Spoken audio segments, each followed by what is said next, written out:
meeting to order, and welcome to the Lowell Planning Board meeting for July 16th, 2012. Tonight, we do have a new business, a comprehensive master plan update. Department of Planning and Development, the staff will present an update to the Planning Board on the master plan process, including the findings of the public opinion survey and outreach process, along with the existing conditions analysis. Staff will also provide an update on the anticipated next step to move toward completing the master plan. Can we hear for Planning and Development on the master plan? Thank you. Is this okay for sound? First time I'm using this. So again, I'm Allegra Williams in the planning department. I work closely with Aaron, and we've been coordinating a committee within the planning department that's been managing this process since about January of 2011. So it's a very comprehensive update to the existing plan, which, as you know, was endorsed in 2003. So it's been about 10 years. So we really were in need of doing this update. So we'll go through, there's a couple of components to the presentation. I'm going to sort of cover the public opinion research that was done. We did a survey, a series of visioning sessions, and also used a new virtual online participatory tool. And then Aaron will talk a bit about the existing conditions data. Not sure why this is.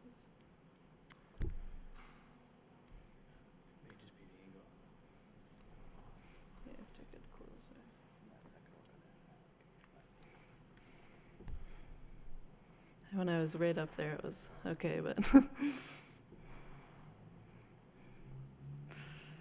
So as you know, the master plan is a 20-year vision for the city that really encompasses transportation, economic development, housing, and so forth. And as part of the original master planning process, it was a similar outreach process. There were about 1,000 residents that were surveyed, a translated survey into 4 different languages.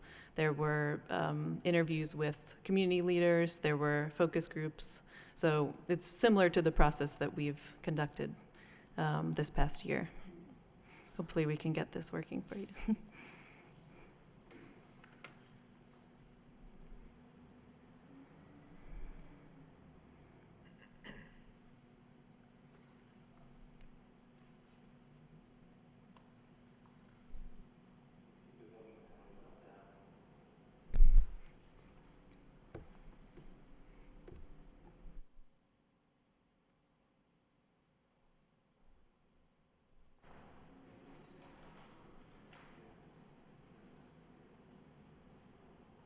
Get us some laptops next meeting.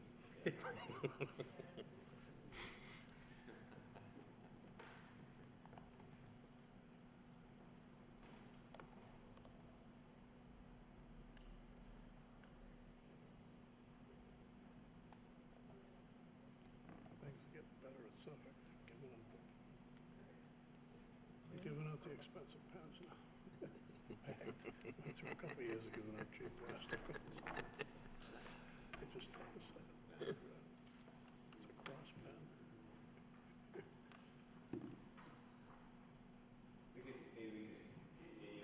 Sure. Yeah, we got those. We'll follow along on that. Okay. Yeah, we got our handout. So just to kind of go through the process sort of internally, we had 10 staff within the planning department as part of the steering committee, and we also hosted about 10 interdepartmental meetings, so met with wastewater department, engineering, and so forth, Parks and Rec, to make sure that we had input from everyone in the city. And we're at this stage, we're now working on a draft document, which will be presenting in the fall, we're hoping, and then hope to have the final plan ready sometime in the winter. So that's just a quick overview. In terms of the public participation process this time, we did a survey with a consultant that went out to 800 heads of households. It was also translated into Khmer, Spanish, and Portuguese. We held a series of 5 visioning sessions, and I'll go into some of the findings in a little bit more detail. At the Senior Center with about 160 community participants, and those were also translated. And we also worked with Emerson College, who had developed an online participatory planning tool, Community Planet. And we were actually the first city to use this tool, and we used it for free because we were sort of piloting it. So we'll go into that a bit more, but it was really a way to engage the younger populations in the planning process in a way that was more familiar to them. It's the platform is very similar to Facebook, so there are ways for people to go on and answer questions about community gardens and where they'd like to see farmers markets and things of that nature. So they're really thinking about sustainability more broadly and thinking about how they could be part of the planning process for their own city. I'll first talk a little bit about the survey research and then go into the other methods. Hi. In terms of the survey that was used, it was almost identical to the survey that was used in 2001 in preparation for the existing plan. We did change a couple of the questions and expanded it a bit, but we really want to have a means of comparison, from about 10 years ago until now. So a lot of the sort of performance criteria that were used, for example, rating the recycling program or the trash program were identical. And overall, one of the things that we found striking was that out of about 11 or 12 items, the same 5 items were still the main priorities for residents. And again, this is the survey, so representative sample of 800 households by neighborhood, ethnicity, and other demographics. And those were public safety, cost of living, city services, neighborhood character, and schools. And so I think it's, that's valuable for us to know moving forward. The issue of maintaining property taxes and also maintaining high city services came up quite a bit. There's also a shift in interest from affordable housing in 2001 when we originally did the survey now to job creation, which makes sense given the economic downturn. A couple other things that came up quite a bit, support for a vibrant local economy, interest in seeing a wider range of entertainment opportunities, shopping opportunities, and bicycle and pedestrian amenities came up quite a bit, as did access to information and community pride and character. Okay, back on track. So let's see where we are. I think I got it. Okay. So again, this is just a breakdown of the demographics within the survey, matching ethnicity and neighborhood of the city. So we asked people about their overall satisfaction with the city, and again, results were very similar to the original survey. About 75% rated the city as 7 or higher. And as age increased, residents tended to be more satisfied with the city and services. And we also thought it was interesting that many of the neighborhoods that rated the city higher were participants in the city manager's neighborhood initiative, so perhaps felt a greater sense of pride in their neighborhood or a connection with the city. And so here you can see, again, what I had mentioned before, the priorities of 2002 versus 2011 in the survey, the issues that were most important to them, color-coded, but they're still the same priorities that were about a decade ago. We also asked, as I mentioned, about performance and about 40 different civic items. And again, there were many similarities. Good trash was rated, highly. Historic places being preserved was also rated highly. Lots of events and festivals, which makes sense. Good recycling.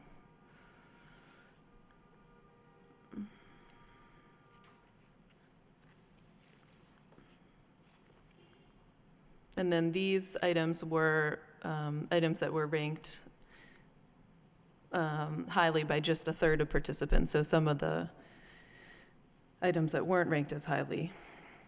And again, there's some overlap here,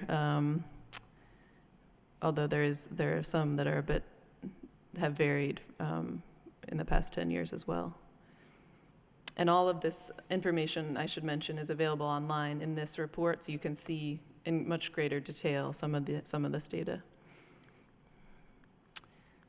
So just some of the performance category highlights. Again, public safety was ranked as a main priority, and public safety rankings did improve by age and varied somewhat by ethnicity. Recycling and trash especially was a priority for residents downtown, which makes sense. Many of them don't have access to the program, and wasn't ranked as highly by downtown residents. Parks and recreation areas tended to be rated less favorably by younger survey participants under 30 years of age. Public schools were rated more highly by those who had children in them than those that didn't. The Lowell Sun was the most commonly used source of information. So that's just a bit of, just a couple of the highlights for you. And then we asked a series of resource trade-off questions too, and we tried to mirror these with the same questions that were asked for the most part in 2002. As I mentioned earlier, it's still very important to residents to control tax increases while maintaining services. That was the case when we originally did the survey as well. You can see the comparisons here.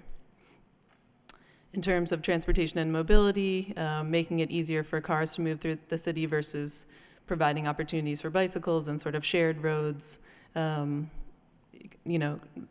sharing of roads continues to be a priority as well. Housing versus open space. So there was a switch here, and now residents are tending to report that they see more of a need for open space in their neighborhoods. Thinking about neighborhood investment versus downtown investment continues to be important for residents to see their neighborhoods being attractive and well kept. The recreation was interesting. It was fairly evenly split in 2002, and then the need for open space and trails really jumped over the past 10 years, and we did see that in the focus groups and some of the other methods. Historic character and design continues to be a priority, which is probably of interest to this board. In terms of job creation, again, this was close. Job creation encroaching in residential areas was still a priority to be creating more jobs and economic opportunities.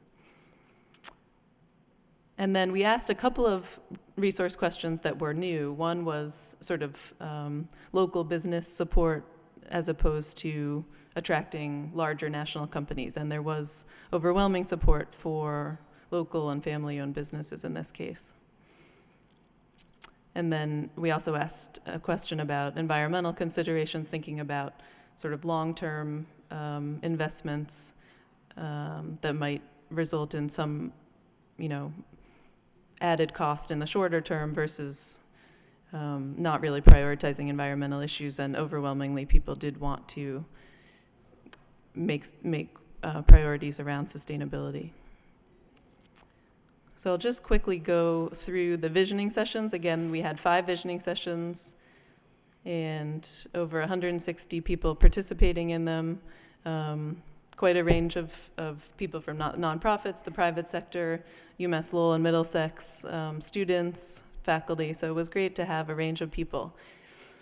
And one of the goals of the original plan, you probably remember, is maintaining a lifetime of housing opportunities. And this really did continue to be a priority, really needing a diversity of housing options in the city, family housing, SROs, sort of everything in between. Again, protecting historic character and dealing with sort of building code, housing quality, and safe housing issues were also important, as were bit more education around energy efficiency, green building practices, and so forth. Margaret, excuse me, Mhm. can I just ask you a question? The survey that you had, all that data, Mhm. and you may have explained it earlier when we were trying to get the AV working, but how do we select the people that were involved in that survey? It was a random sample. Random sample. So Yep, did random telephone survey. Okay, so we call people in the Yep. city. I see. We didn't, the city didn't, we hired a consultant to do it, and it had been a consultant the city had worked with in the past to do similar surveys. The police department had used them before. I see. So I assume they, use parameters to make sure that they were accessing, Certain quotas, yep. percentage and quotas of different Mm-hmm. people in different neighborhoods and so forth. Yep, they have all the computer equipment to do that and set the quotas. I see. Okay, thank you. And then just quickly for public services, again, expanding the recycling program was important, addressing illegal dumping and trash issues, snow removal, so forth. Then our second one was on transportation and mobility. Again, there's a lot of discussion about bicycle amenities, bike lanes, sharrows, bike racks, and also pedestrian improvements, traffic calming measures, expansion of the trolley system, and also of the bus system, bus shelters, better access to schedule information, and so forth.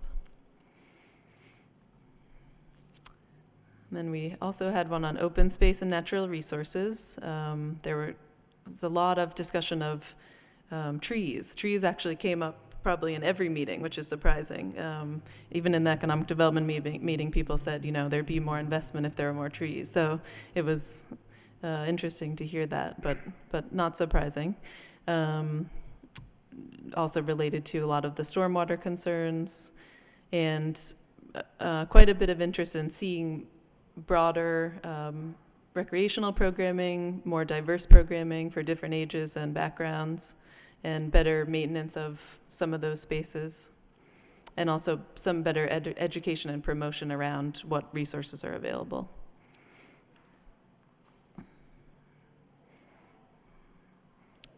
In the economic development meeting, there was quite a bit of discussion around how to really harness the power of the major institutions we have in the city, especially the university, sort of anticipating expansion and development, thinking about keeping students in the city, retaining talent, better sharing resources amongst organizations and institutions, and creating more of a culture of entrepreneurship and innovation.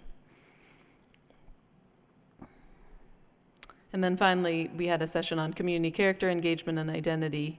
Quite a bit of discussion on investing more resources in the city's neighborhoods and increasing engagement of the younger population and other populations that don't always participate in processes.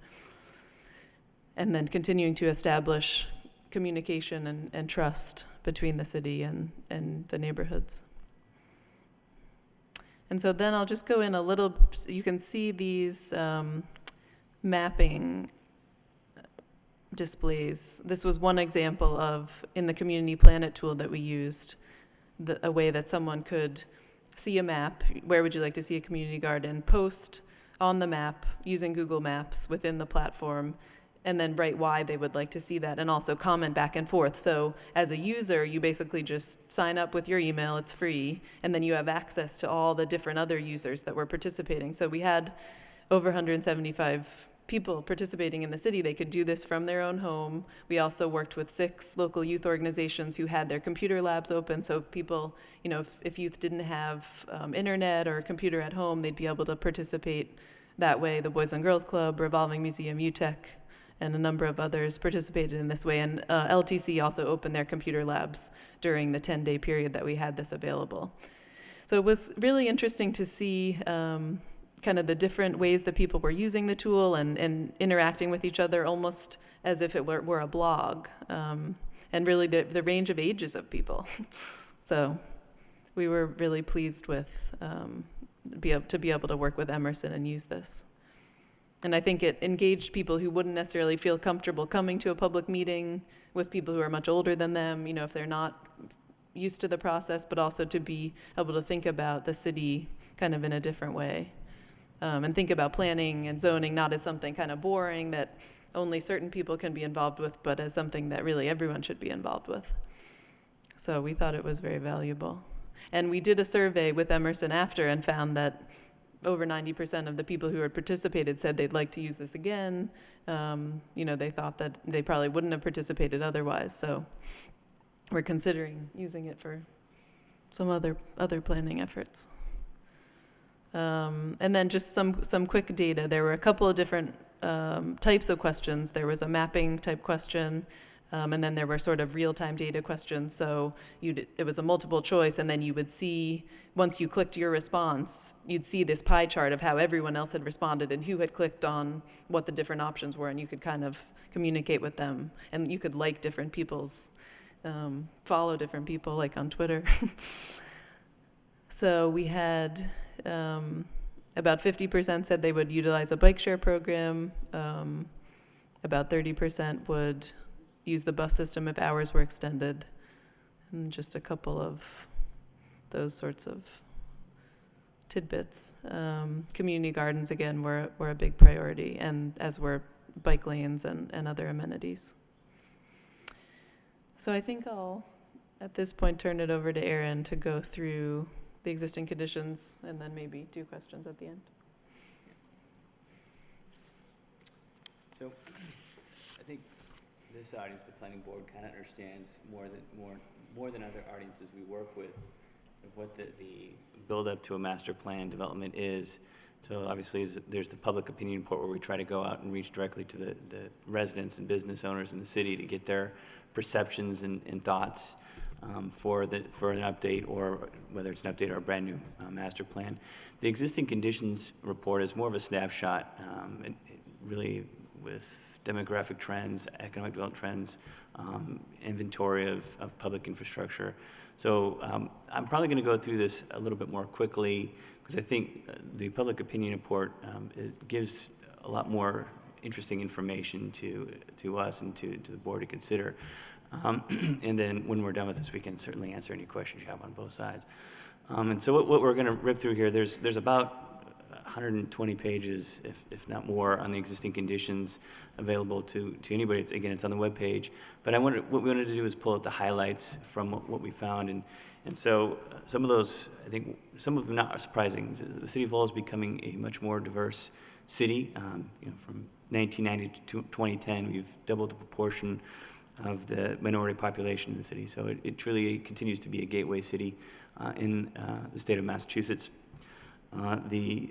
It's a slowly aging city. The cohort between 50 to 69 grew 14% to 19% to 2010. However, compared to the state and the rest of the country, we're aging more slowly. I think Massachusetts was something more along the lines of 18 or 19%. So we are aging, but not at the same pace as our peer communities or the state. The other, I think, striking piece of information in terms of demographic information is the downtown population. It grew by 35%, 35% to 2010, which accounted basically for the total population growth in the city. And part of that had to do with around approximately 1,600 new residential dwelling units downtown that were all market rate units. And one of the issues that we noticed that was pointed out in the original master plan, or not original, at least the last master plan in 2002, was that something along the lines of I think it's 80% or 77% of the units downtown at the time were affordably restricted.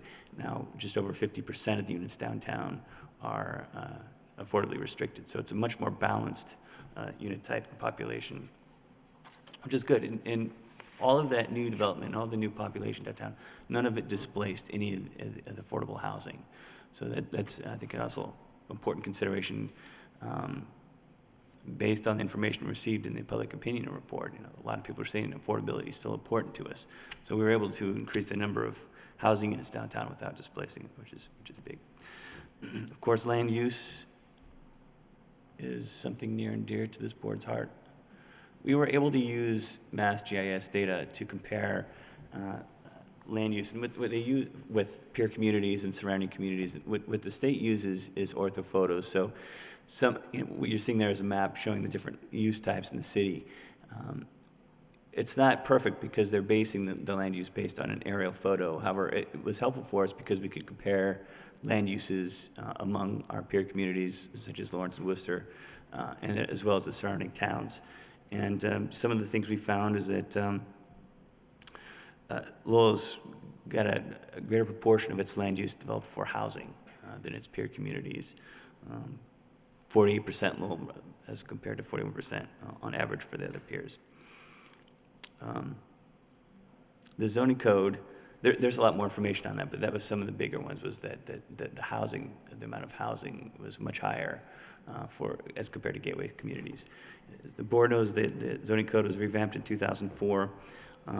Historic districts were implemented, neighborhood historic districts were implemented over that time. And then we've also had some more recent zoning changes, such as the Smart Growth Overlay Zoning District and the Hamilton Canal District. In all of these zoning changes, starting from the one in 2004, as you know, were intended to really preserve neighborhood character. And over time, I think we've added some more discretion in terms of planning review or design review with the planning board, as well as with the historic board with the neighborhood districts. And then most recently, we've had a reorganization of the development services, the Department of Planning and Development, to bring the Division of Development Services into the fold, where we kind of streamline the process for development in the city for both developers and residents, so that there's more information, it's more accessible, and hopefully more easy to participate for all.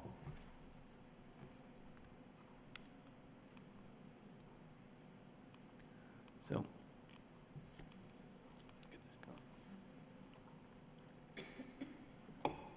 the build-out analysis it's a study that is more common in suburban communities or rural communities. And the general concept there is to basically take all your land and then compare it to the existing zoning at the time. Where do you expect development to happen in the city? It's not something that's often done in urban cities like Lowell, where there's not a lot of green fields that need to be developed or that are available for development. And the idea with a build-out analysis is to kind of see where you expect development to occur based on the zoning, and make sure that you have the resources to serve that. What does that mean in terms of public infrastructure, schools, police, fire, that sort of thing? What we wanted to look at is, although we know where development is likely to occur, it's going to be redevelopment. It's going to be less greenfield development. It's going to be taking existing land and either having infill projects in our traditional neighborhoods, or taking existing buildings in downtown and refurbishing them from either vacant or commercial space to residential. And what you're seeing here is the downtown, based on our analysis, is by far the neighborhood that is expected to absorb new residential development. And this is just focused on residential development, not commercial. And we took into this, A&R plans, some available subdivision sites, this section 8.1 conversion of existing buildings, so firehouses, schools, and then, of course, downtown we took into account what we expect in terms of residential development for the JAM plan, the acre plan, and came up with these totals. I think I don't know if you can see it on the plan here, but it's not expected, but there's a strong potential. There's a very good potential that there'd be a population increase in the downtown neighborhood of 151%. And I can get into more about what the methodology, if you would like. Aaron, can I just ask a question about that? It's hard to see the key there, but the gold, I assume, is the highest likelihood for development on the chart. It's actually, it's maybe a little, yeah, it is gold. It's the downtown, the acres is the second highest. Okay, and then the darker colors are next in likelihood? Right. So exactly. it looks like in outer Pawtucketville there, it's a pretty high likelihood for development. Right, so that's the one neighborhood where there is some greenfield space for infill or even subdivision, development of open land. And part of the reason that there's such a large percentage increase expected based on this analysis is because it also has a lower total population compared to the other neighborhoods. But that's the two, those are two good bookends. You have the downtown where it's all infill and redevelopment of existing buildings, whereas in outer Pawtucketville, it's pretty much all infill and greenfield development. Okay.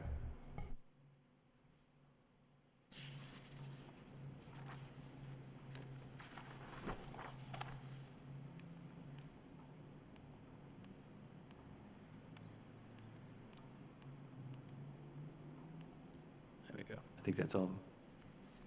So some of the transportation highlights, there was a very small change in the commute to work alone category, so from 73 to 79. So it's an actual increase of people getting to work via a single occupancy vehicle, which is interesting considering most communities in our efforts to try to encourage multiple or other alternative transportation options. One of the other perhaps biggest changes as far as transportation, again, happened downtown. We opened a 900 space parking garage. It's a $22 million project with a commercial component to it. That brought the total parking spaces for parking lots and garages downtown to about 5,500, as well as another 610 parking spaces on the streets. We've also found that this is a couple points farther down on the screen, about 12% parking surplus in the downtown in 2010 versus a 6% deficit. And that's, I think, two things going on there. One is the additional 900 parking spaces in the early garage, but more importantly, a better mix of uses downtown between daytime and nighttime users. So that and part of that has to do with all the residential development. So there's that use mix downtown is using the parking spaces more efficiently. The kiosk system was put in place downtown, so you can park, pay with a credit card. It's supposedly more user-friendly, and it does add a lot of functionality to demand management as far as parking. So there's opportunities to build off of that. And then we did find in the analysis that there is increased traffic volume to capacity ratios in the downtown along a couple of segments, and that's primarily the Thorndike-Dutton Street corridor and School Street, O'Donnell Bridge. And the volume to capacity is one measure for traffic volume. It just has to do with the number of lanes and how much they can hold in terms of traffic. It doesn't take into account things like traffic signalization, coordination between traffic signals and that sort of thing. The number of curb cuts into a street. So congestion is a larger concern beyond just the volume to capacity. The other, I would guess, striking piece of information is that 40% of our roads need structural improvements and base rehabilitation. That's for 232 miles of public roads, accepted streets. So there's a lot of work that needs to be done with public Does infrastructure. that figure, the 40%, compare to an earlier date, what it was in '04 or whatever? No, this is, This is all new information. of the 232 lane miles, 40% of those need structural improvement. I was just wondering, at the earlier analysis, I don't know if there was one in the 2002 analysis. We can look into that for you, whether there was one in 2002. We just worked in with terms of the trending, it looks like the parking's getting better and the roads might be getting worse. Right. Got to make you work for that parking spot. I think it's a part of the analysis that the city engineer department actually does now. I don't know if that's something that was a regular annual analysis, but it's part of the analysis that's done right now for Chapter 90 funds. And that's actually a common, it's a common quotient ratio that's going up. A lot of communities, you hear it a lot, particularly when the hour funds were coming out. And the basis for those was that we have so much infrastructure that needs work. So this is not uncommon, but it is still important for us to consider that going forward.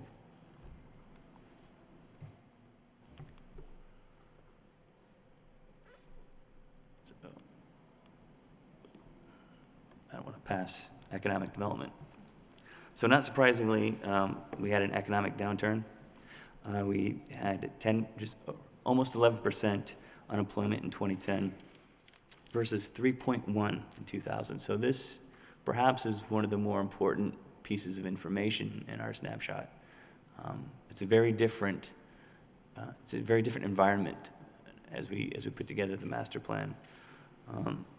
Just for comparison, Massachusetts in 2010 had an 8.5% unemployment rate, and the U.S. was 9.6. So we were just a little above the national average.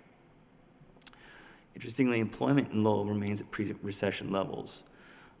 Most of the job losses, and this is talking about jobs, not employment rate, or the employment, level of employment in the city, but the jobs were mostly lost in the suburbs, the larger companies that have campuses on 495 and Route 3, such as Lucent, Pfizer. That was where most of the job losses occurred. The city actually increased the number of employers between 2002 and now. So there's some good news. As we've really noticed lately, UMass Lowell's investment is becoming much more important role in our economic health for the city. And then vacancy rates are high due to the recession, not surprisingly. This has to do with office and industrial uses. However, we found that it was lower than the surrounding towns, both office and industrial. So that's, again, some more good news. And then for some location quotient and some more food and drink, we had a surplus in those kinds of uses that might reflect a lot of the restaurants coming downtown. That doesn't mean it's a bad thing, it's just we have a surplus of potentially a burgeoning agglomeration of restaurants. But we saw leakage in electronics and clothing stores. And I think that really is a result of being so close to New Hampshire and tax-free shopping. It's going to be, until New Hampshire changes that, it's always going to be a challenge for us.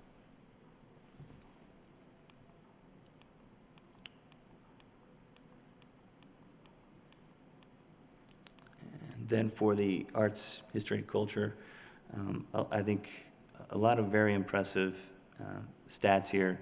3 million tourists visit annually. We've had more lofts, live-work lofts, some just straight work loft spaces for artists, where we have now more than 400 artist live-work spaces in the city. 209 festivals, 23 museums, 14 performance spaces and theaters, which I found to be high. It's higher than I would have expected. So I think what this is telling us is that we have a growing arts and culture economy, and that there's potential to build on that, particularly given the university and MCC being in the city.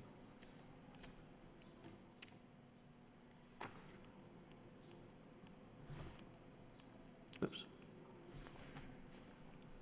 So again, there's a housing boom and foreclosure crisis. It's really affected the median housing sale price. So in 2000, it was 140,000, went up to 274,000 in 2005, and then right back down to 185 in 2009. So there was a peak, and we're slowly making our way out of that. Some of what we're finding is that we have an older, obviously, I think it's pretty obvious, we have an older housing stock, but although that's a challenge for energy efficiency improvements, it's also an opportunity because there's potential significant savings for homeowners. And then there's also significant potential for economic development as it really could be an incubator, or we could grow businesses in this energy efficiency sector. Lowell is one of 51 communities that meets the 40B threshold, so we don't have to worry about the comprehensive permit.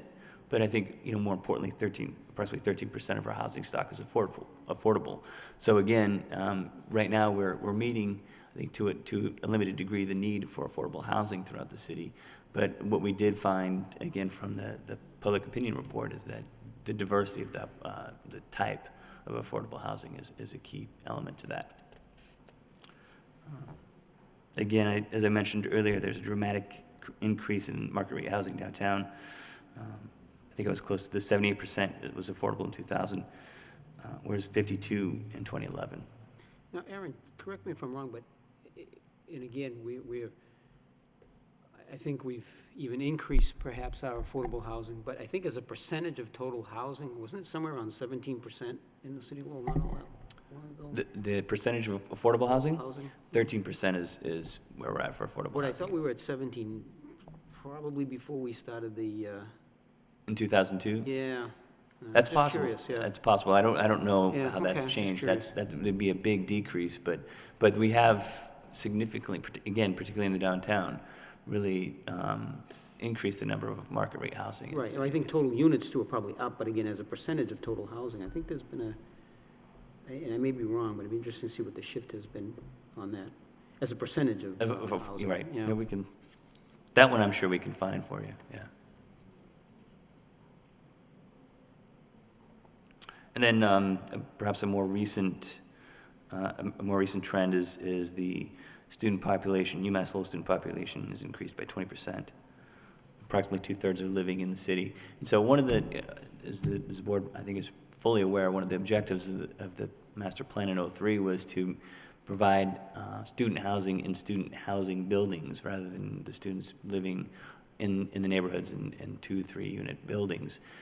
For a number of reasons. One, they were pushing up rents, making it less affordable in some of the neighborhoods, and then there's also the question of oversight and support for students. So I think, we're seeing more of both, and there's certainly plans for residential housing from UMass Lowell, but considering the increase in the student population, there's still more opportunity for finding housing options for them, increasing the housing options for students.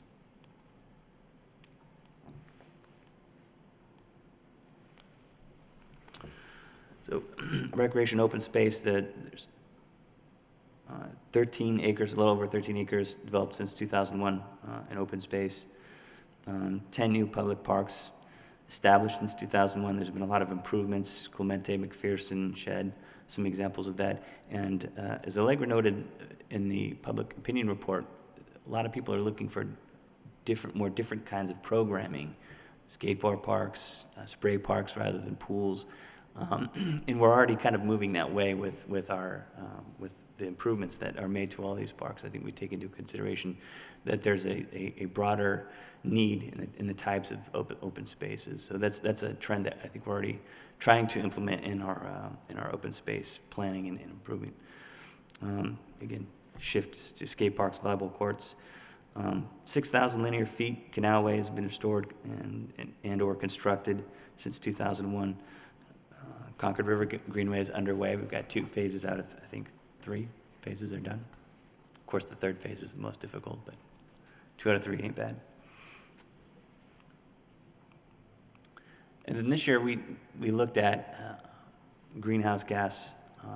This was separately done through an effort to become a green community. It was one of the requirements was to establish a baseline of greenhouse gas emissions. We didn't have one in 2002. This is kind of a relatively new planning phenomenon.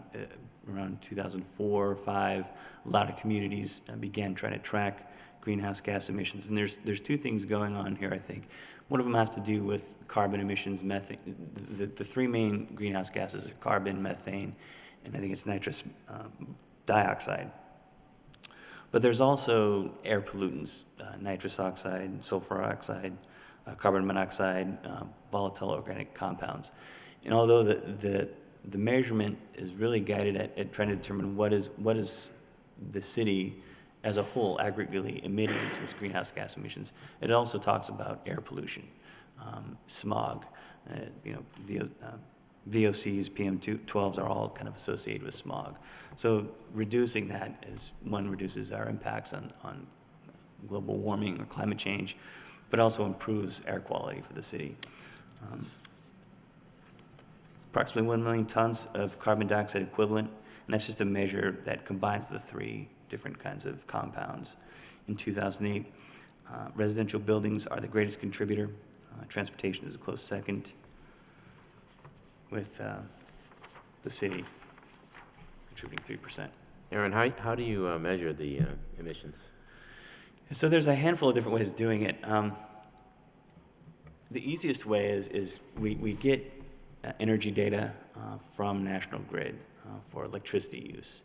And we know basically where electricity is generated in New England. So we know that, say, 25% of it is generated from coal, a coal plant, 12% from, or it's more like 40% is natural gas, 10% hydroelectric. And based on that mix, we can determine, we know exactly how much emissions are emitted by each producer, and then we can kind of make that calculation on electricity. Most buildings in the city are heated through natural gas, not oil. Part of that is because there was a local gas utility in Lowell.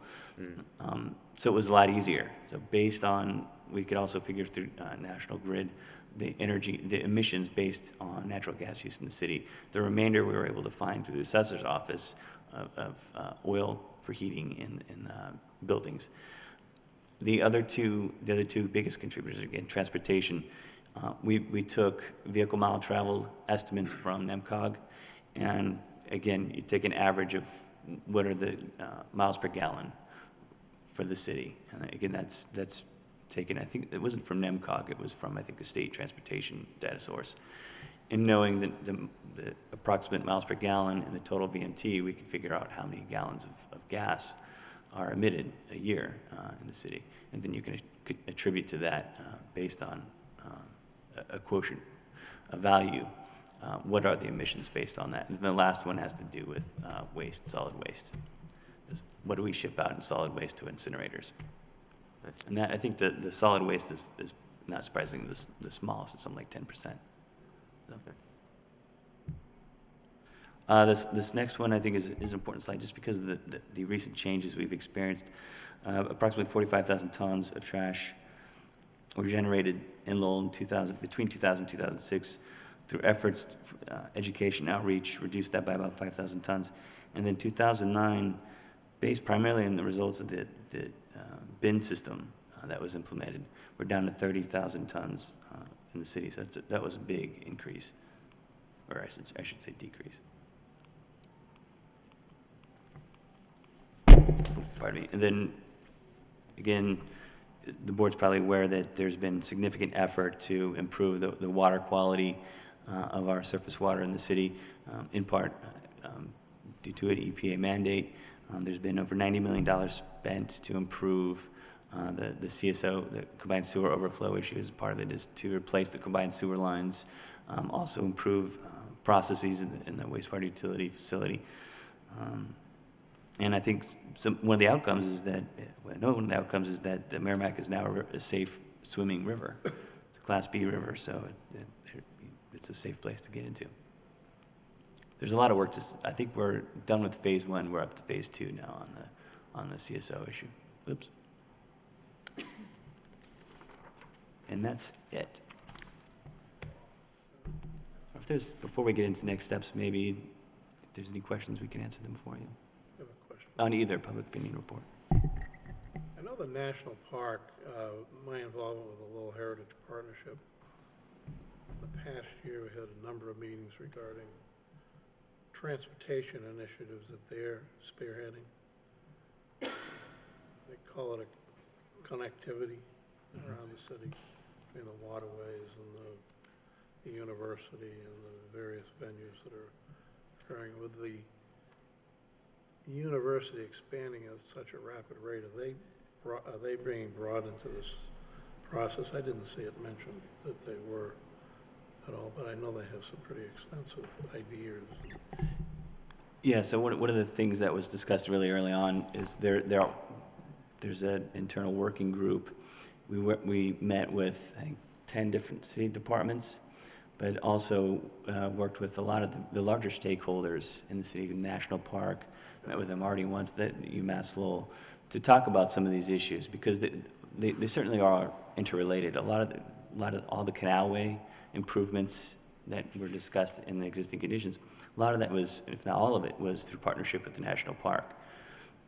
So there's a lot of recognition as we develop this master plan that we need to coordinate with UMass Lowell, who's, I believe, correct me if I'm wrong, they're working on a facility plan as well that takes into account traffic and transportation.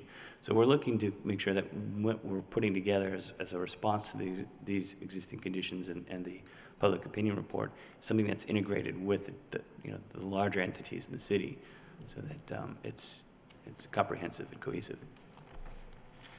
And I'd also add that, in thinking about implementing some of these things that have come up in the meetings, the bike lanes and sharrows that will go in over the summer downtown and extend to the campuses, that's been a tremendously collaborative effort with the university and their transportation plan to really think first about bike amenities downtown, but then the next stage kind of connecting to the campuses, getting students to bike. So that'll be important.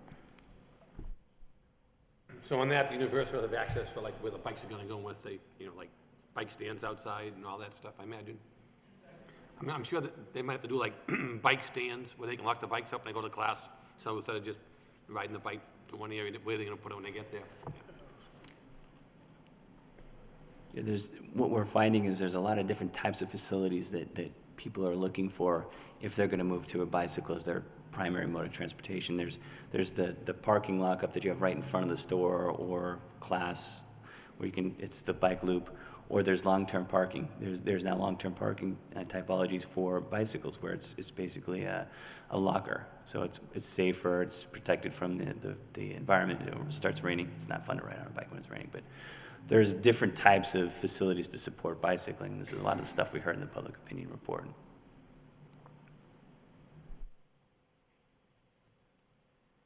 I have just one other thing I'd like to ask. Aaron, you had given us this, I guess, last December. It's a master plan update dated December 2011. I just looked through this report a little today, and there's a lot here on the historic board and historic preservation. And I'm assuming that we did a lot of work. Well, first of all, there was a new district established this past year. And we did a lot of work on minimum maintenance standards for property, and particularly like demolition by neglect. We beefed a lot of that up. I assume that that'll be written up in this report that's coming out in the fall, or and updated, Well, the existing condition is the most recent full snapshot that we have, and that's the challenge with an existing condition report is quickly as you write it, it changes. The unemployment rate, I'm sure, is different. So what we'll do is take this existing condition, the public opinion report, and it will be a chapter, kind of an introductory chapter in the master plan update. I think it's reasonable that some of the changes that are larger changes could be added into that as a part of what goes into the master plan. But again, we're taking two documents that are combined, 300 pages, and they're going to be significantly boiled down to the highlights. So, but yeah, there's a lot of things that changed in the last 6 months, 7 months that are significant, including also the special permit to reduce frontage, which was a fairly big change. Now that just, as a side note, was reflected in the build-out analysis. Aaron, just a question is, and I'm not aware of all of the plans that are out there, but I know the MIT group did a plan for Centerville. There's a Pawtuckettville master plan as well. I mean, are those aspects of that going to be incorporated into the revision of the master plan? Because those came after the master plan. So, curious if in the revision of the master plan, if now you'll take some of those elements and incorporate them into the revision of the master plan. Yeah, I can give it a shot.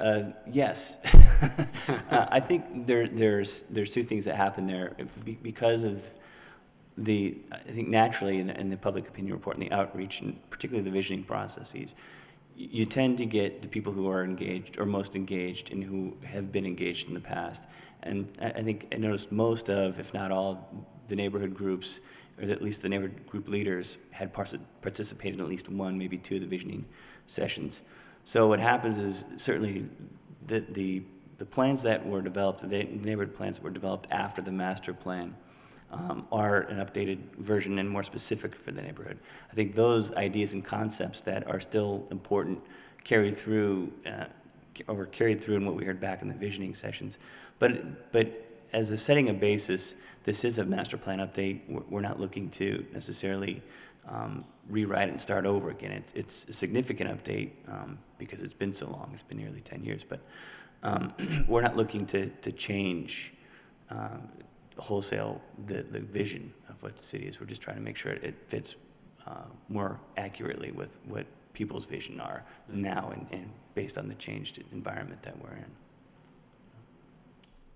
in. Beyond neighborhood leaders that may have participated, somehow hoping that they're communicating elements of their plan, just wondering in the formal process if those plans will be incorporated in. There is. One of the first steps in the plan, and the work plan, was to actually just compile all the plans that are out there. Sure. Neighborhood group, just the neighborhood plans from NEMCOG, Right.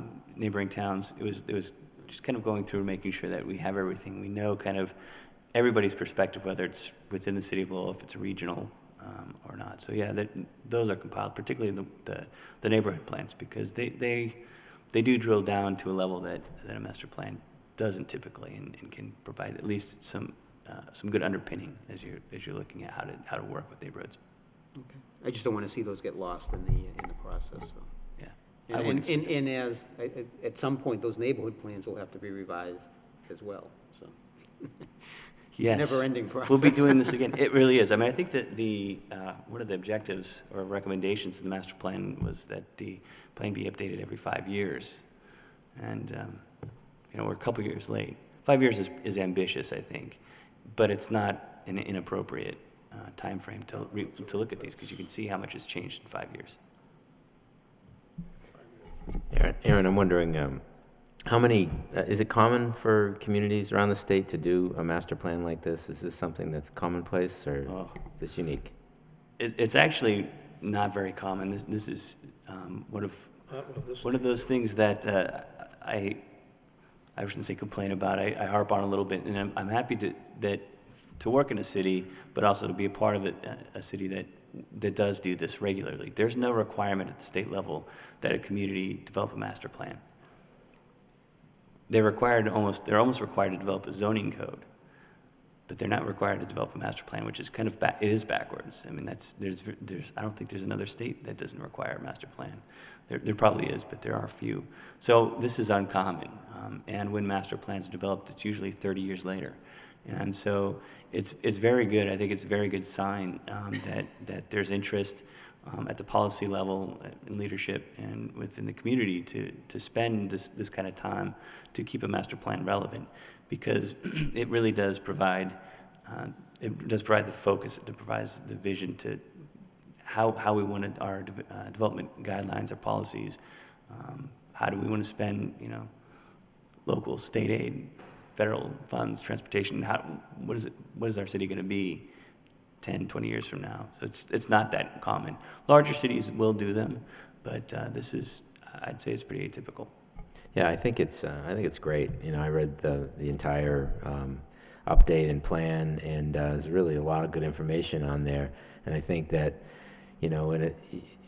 everybody's so busy and understaffed, it's usually very easy to fall into that bucket where you're doing all the urgent, important stuff all the time, and you're not really thinking about the important but not urgent stuff. And this falls into that category. And so I think it's a really well done plan.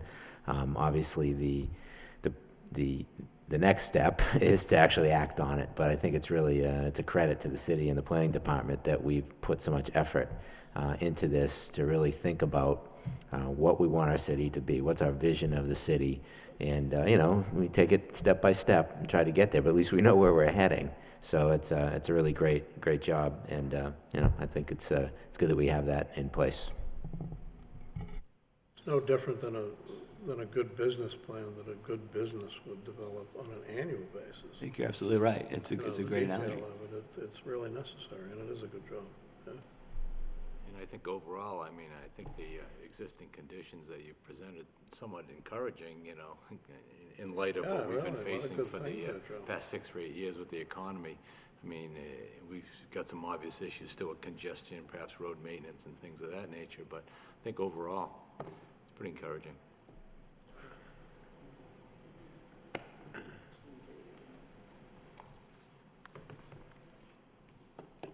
So I mentioned this briefly or at the beginning of the presentation, but we're in the process now of drafting the plan. We've taken all of the data we've collected and are really revising the plan as a sustainability plan. The original plan had a single chapter on environmental sustainability issues, but this is really a broader scope, thinking about social capital, thinking about economic sustainability, not just sort of the environmental piece.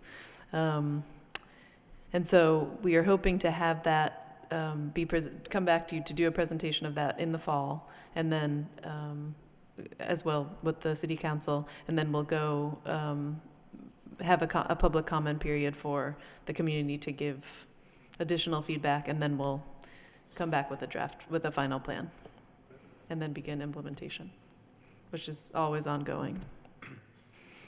One of the things I noticed, you said, at the very beginning of the presentation, something about the connector to change it to a Broadway?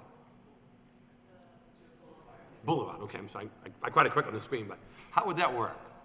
That's part of the Tanner Street Is that what it is? redevelopment. It's something that's been discussed. Yeah, we talked about that, of bringing it down to ground level, so to speak, and making it.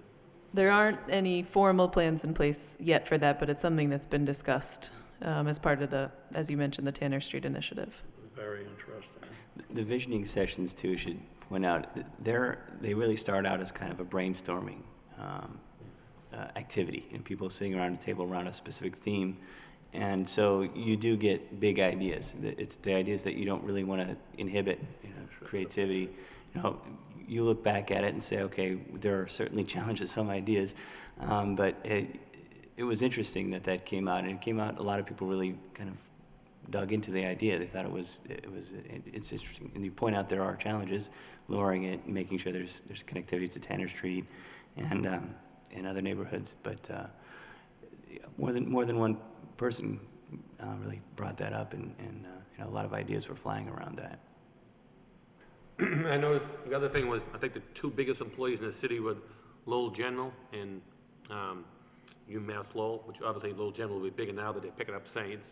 So that's important to see where their plans are going and what direction they're heading in.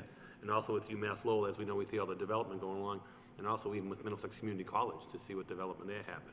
Because that's going to, fortunately, we have those universities, colleges, and hospitals in the city. I think that's what really helps us. I know part of the plan was to work with the younger people, like mostly the students, and how can we gear to keep them into the city and spending money and keeping the city downtown alive, I think all of that is going to be spent off all the work that's done at the college level, with the University of Middlesex Community College.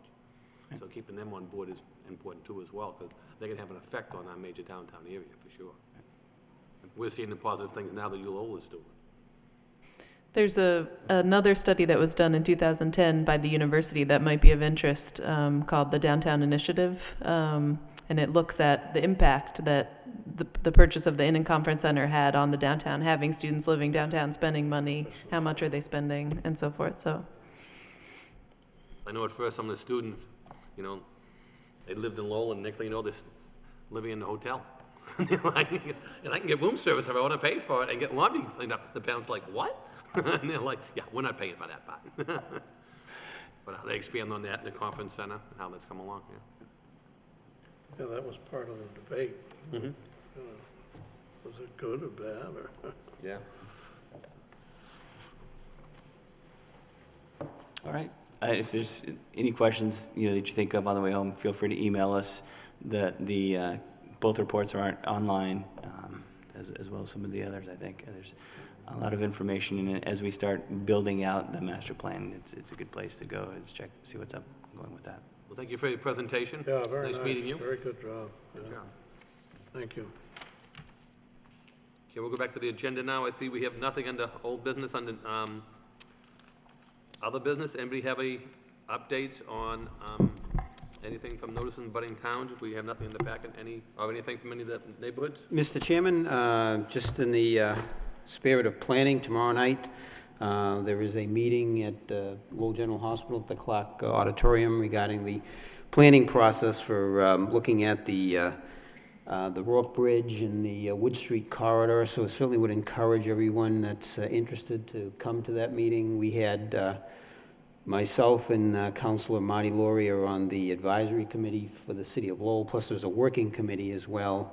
There's representatives from surrounding towns, Tingsboro, Chelmsford, and Drake, I believe, on the committee. So there's certainly a lot of interest in the project. It's just the first stage. I would encourage everybody that's interested to show up at the meeting. I know we had, Councilor Laurie and myself had quite a few questions at the advisory committee meeting as well.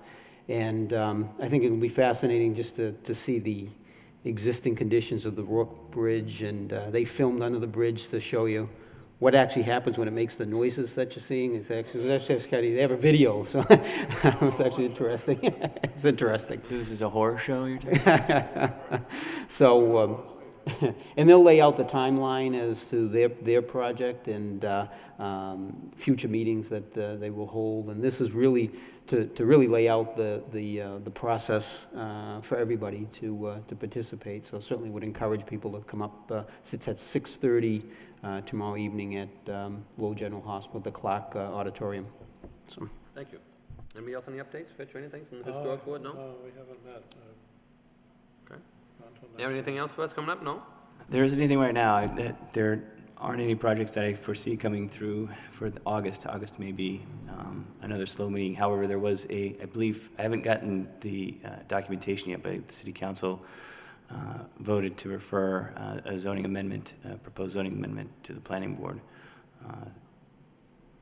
It looks like that'll be on for the August meeting, but that might be it. Okay. If nothing else from board members, I'll entertain a motion to adjourn. Motion made and second. All in favor, say aye. Aye. We have adjourned. Good luck and thank you, everyone.